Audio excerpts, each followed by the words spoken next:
What's up, everybody? Welcome back to the Live with Brandon Blakeney podcast. Of course, I'm your host, Brandon Blakeney, aka Brandon Lee TV, back at it again with another banger, my friends. So kick back, relax, and come take a ride with me. You are now locked into the Live with Brandon Blakeney podcast. Here is your host, Brandon Blakeney. The last several games between South Carolina and LSU have been heart-stopping, game-changing, just barn burners, straight dogfights. And it's no reason to expect anything different in this contest coming up on Thursday. There are three key things, in my opinion, that LSU needs to do to go on the road, break South Carolina's home streak, and get the upset for Kim Mulkey and the rest of the Bayou Bengal faithful. So, without further ado, let's get into it.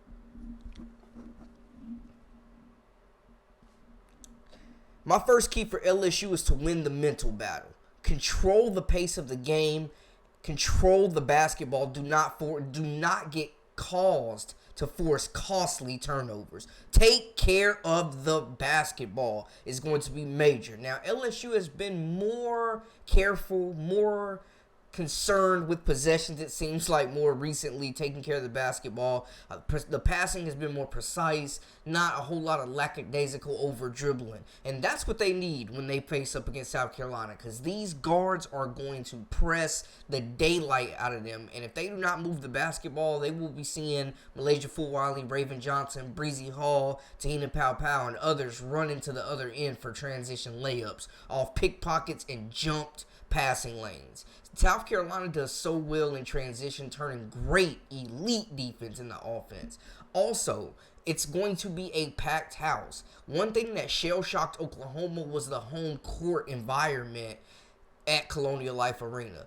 LSU has to go into this contest with the Warriors mentality, the Hunter mentality, and go out there and slay a damn dragon, because this is going to be an uphill battle. But I'm not saying they can't do it. I'm not saying they don't got what it takes. It's just going to take everything they got. Taking care of the basketball, executing plays, making South Carolina pay off mistakes, not getting forced into bad shots and hoisting up a lot of threes. Get to that mid-range, attack the cup, stay aggressive, get to the free throw line. When you make mistakes, shake it off. When you get into that arena, ignore the crowd, hit South Carolina in the mouth with a fury of buckets, and quiet that noise early on. Because if they get that crowd behind them, good night.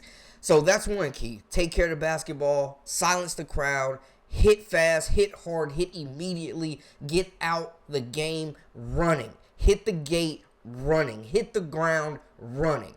Next, get ISO situation. South Carolina is an elite defensive team as a team. But we have seen other guards have success getting them in isolation one-on-one opportunities. Lucky for LSU, they have three of the best ISO players in the country. Actually, four make that, with Kaylin Gilbert, the emergence of her as well. And she could definitely be an X factor for this squad. And Coach Kim Mulkey knows it. Ultimately, just want to prove that I'm a coachable player. You know, a lot of people threw out, negative things about me in the portal, and it was very frustrating. But I don't think I'm anything that they were saying in the portal. So just proving that I can play with people, because that was also another thing that people were saying, playing defense. So really just everything about my game, just proving them wrong. I'm the worst person in America. You based on what other people tell me about you. I've learned long ago, if that's the case, man, I'm the worst person in America, right? I judge you on my one-on-ones and my interactions with you, and I find in a lot in life, people are a bunch of liars. That kid wants to win. That kid owned what she needed to work on. And as I told her when she came to my office, I said, you're not going to be able to get on the floor if you don't give me effort on the defensive end. And she's really, maybe a few occasions here and there, gets lost, but she hasn't been a liability on the defensive end. So now we work on her turnovers. Sometimes in this league and in tough games, one turnover is the difference in a ball game. And so now we work on that. But you never don't bother her on the offensive end because she can score with the best I've ever coached.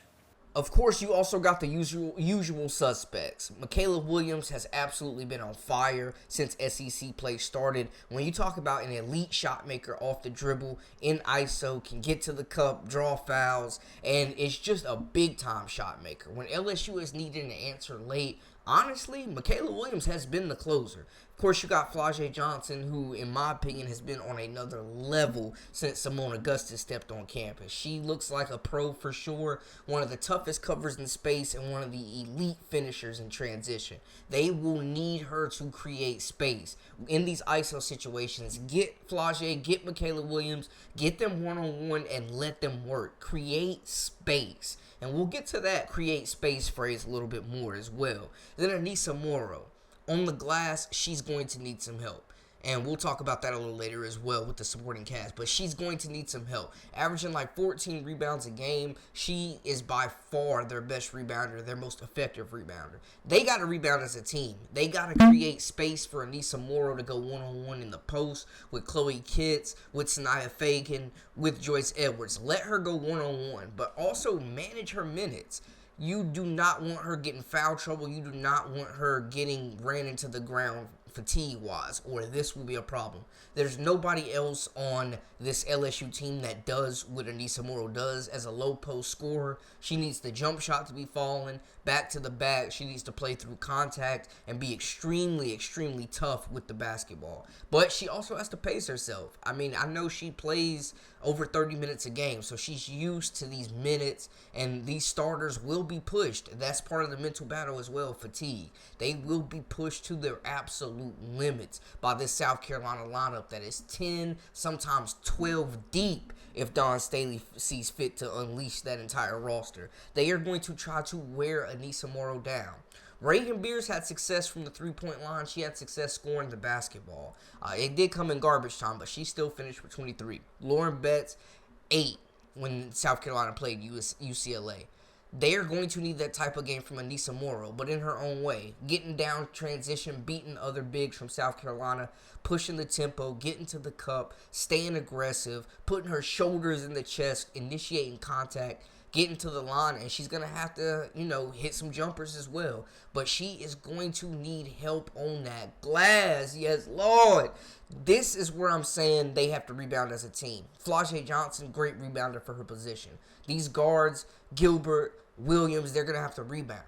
X Factor, Jersey Wolfenbarger.